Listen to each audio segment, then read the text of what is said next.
Sir ಈಗ ತಾವು ಹೇಳ್ತಾ ಇದ್ರಿ 70 ವರ್ಷ ವಯಸ್ಸಾಗಿದೆ. ಸೊ ಹೊರಗಡೆಯಿಂದನೂ ಕೂಡ ಅಭ್ಯರ್ಥಿಗಳನ್ನ ಕರ್ಕೊಂಡು ಬರೋದು ಬೇಡ. ಯಾಕಂದ್ರೆ ಮುಂದೆ 70 ವರ್ಷ ವಯಸ್ಸಿನ ಮುಂದೆ ಟಿಕೆಟ್ ಸಿಗೋದು ಕಷ್ಟ. ಸೊ ಈ ಸತಿ ಟಿಕೆಟ್ ಕೊಡ್ಲಿಲ್ಲ ಅಂದ್ರೆ ನಿಮ್ಮ ಮನೇಲಿ ಏನಾಗಿರುತ್ತೆ? ಸರ್, ನಮ್ ಸಂಪೂರ್ಣ ನಂಬಿಕೆ ಇದೆ.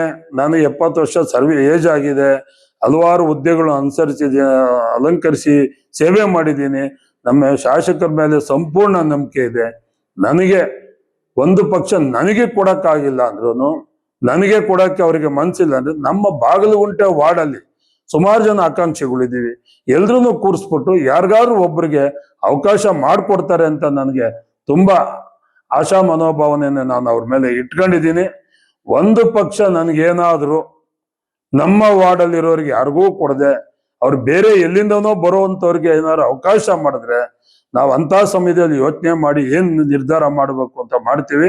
ಬಟ್ 28ಕ್ಕೆ ನಾವು ಶಾಸಕರು ಮಾಡಿ ಅತ್ಯಧಿಕ ಮತದಿಂದ ಗೆಲ್ಸಿ ಈ ರಾಜ್ಯದಲ್ಲಿ ಮಂತ್ರಿ ಆಗುವಂತ ಕನಸನ್ನ ಇಡೀ ದಾಸರಳ್ಳಿ ವಿಧಾನಸಭಾ ಕ್ಷೇತ್ರದ ಜನ ಕಾಯ್ತಾ ಇದ್ದಾರೆ.